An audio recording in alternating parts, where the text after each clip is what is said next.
den Wild Bill Ticock. Er war im Saloon, hat gerne gepokert, das war sein Ding. Und das konnte er sogar recht gut.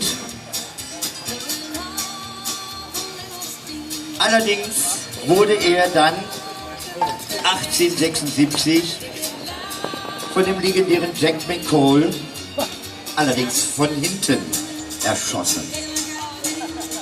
Das war natürlich ganz übel, weil damit hat er nicht gerechnet. Er selbst war eigentlich ein recht guter Schütze, aber wenn man von hinten erschossen wird, hat man halt dummerweise ein bisschen Pech gehabt. Ne?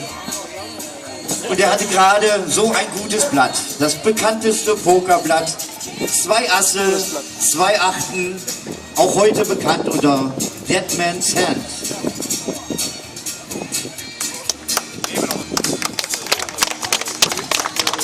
Also wenn ihr euch heute Abend mit unserem Wild Bill Hickok, der jetzt gerade wieder auferstanden ist,